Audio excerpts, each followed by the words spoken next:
All right, so back with another banger video, here to discuss the MLS Academy block list because there's been a lot of hype, or I should even just say conversation about what's been going on with the block list.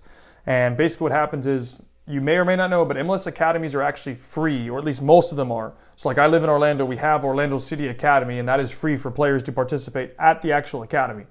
Now, the whole point of this block list is to give MLS Academies the right to protect its players. However, there's a but to this. The but is they can select 9 players within their region or their area that they govern, for lack of a better term, and they can block up to 9 players on this list.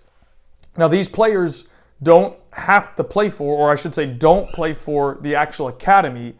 They play for another club, but they're maybe on the radar of the MLS Academy, so they're choosing to put them on the block list and saying, hey, another MLS club cannot pick you up without paying a fee. So like the whole model behind this is called compensation for formation. That's why MLS Academies can be free and they get a financial incentive in doing so.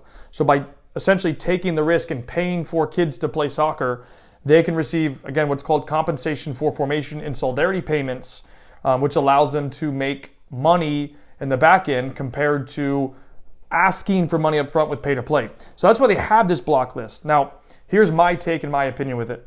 I think 100% the block list is going to have to change because I heard there's actually a lawsuit happening. And my opinion with this would be, I don't think it's actually feasible, legal, or ethical to block a player that does not play for your academy. So if they play for another club, they should not be able to be blocked. And I can give you an example. There was one kid that played for us. He played for an MLS Academy, and another one wanted him. So I should preface this saying he played for an MLS Academy, left, came to our program, and then another MLS Academy came looking for him. But he was on the block list, even though he did not play anymore for the MLS Academy. And that's something me personally I don't agree with. I don't think it's the right thing to do because essentially you're stifling kids' development because you're trying to protect an asset under MLS's rules. Well, I understand because it comes down to dollar bills, right? Like there's a whole thing going on with one player. I can't remember his name in this moment, but the club wants $150,000 for a 15-year-old. And I think they would have the right to ask for that, and it'd be ethical to do that if the kid played in the system. Like if he was in the academy and the other club wanted to sign him, then yeah, they should be able to block that one too if they wanted to because he'd be on the block list. Or two, because he's in their system, they can release him for a fee. I agree with that. The problem that I have is you're taking kids or you're potentially blocking up to 9 players that do not play in your academy, and you're saying, hey, they're on our block list, they might be on our radar, but they don't play for you. I don't believe that is right. I don't believe that is correct. I don't believe that is ethical. And if it hasn't happened already, I'm sure a lawsuit's coming because there's no way that you can stop a kid potentially from achieving his dream in that capacity. So I think at least that perspective, the rule is going to change. I personally don't have a problem with the protected or blocked list if the players play for the academy. If they don't, that needs to be looked at immediately because I don't believe that's correct. And I think that's going to actually cause a bigger issue in the long run for players that are on these block lists.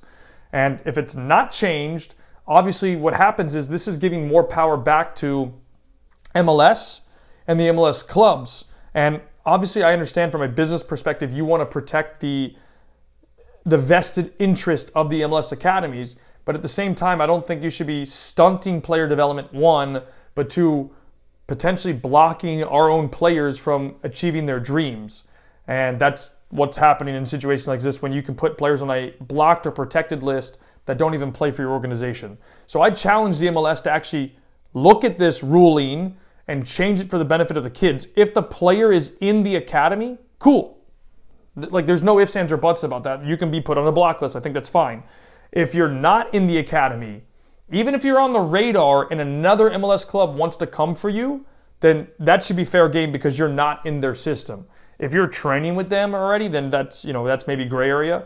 But I think it's either in or out, and that's what the rules should be.